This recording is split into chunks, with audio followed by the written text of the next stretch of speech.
Price Lord. கர்த்தர் நல்லவர், அவர் கிருபை என்றும் உள்ளது. இந்த காலை பொழுதிலே கர்த்தர் ஆகிய இயேசு கிறிஸ்துவின் நாமத்தினாலே உங்களை சந்திப்பதில் மிகுந்த சந்தோஷம்.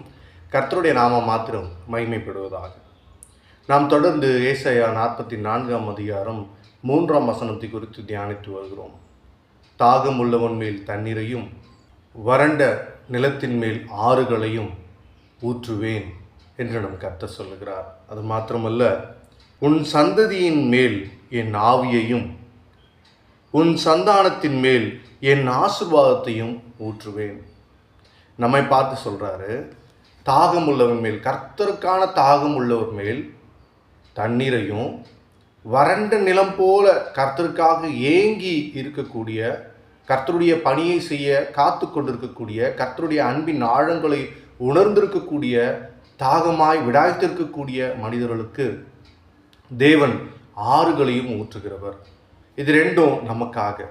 அப்படி ஒரு மனிதன் தாகத்தோடு இருந்தால், அப்படி ஒரு மனிதன் கர்த்தருக்காக வறண்ட நிலம் போல் காத்து கொண்டிருந்தால், அவனுடைய சந்ததியின் மேல், அதாவது நம்முடைய சந்ததியின் மேல், உண்மையாகவே நாம் கர்த்தருக்காக முழு இருதயத்தோடு தாகத்தோடும் வறண்ட நிலம் போல அவருக்காக ஏங்கி தவிக்கக்கூடிய ஒரு வாழ்க்கையை நாம் வாழும் பொழுது, நம்மை மாத்திரமல்ல நம் சந்ததியையும் தேவன் ஆசீர்வதிக்கிறார்.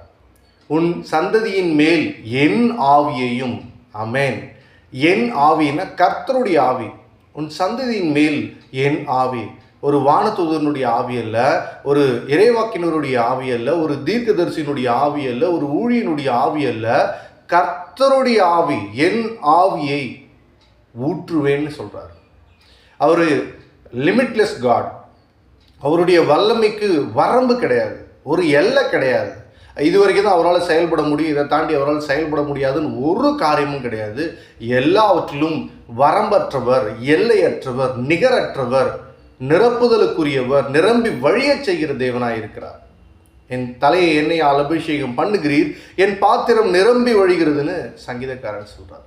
நிரம்பி வழியச் செய்கிற தேவன், ஏராளத்தின் தாராளத்தின் தேவன். அவர் கரம் ஒரு நாளும் குறுகி போவதில்லை.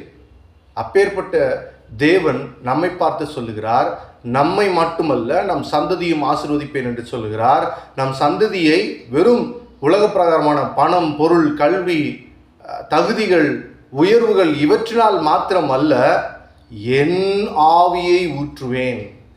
கர்த்தருடைய ஆவியை, ஆவியானவரை நம் மேலும் நம் சந்ததியின் மேலும் ஊற்றுகிற தேவனாய் இருக்கிறார். உன் சந்தானத்தின் மேல் என் ஆசீர்வாதம், கர்த்தருடைய ஆசீர்வாதம். வேற யாருடைய ஆசீர்வாதத்தையோ இல்லை, அவரை போல அவருடைய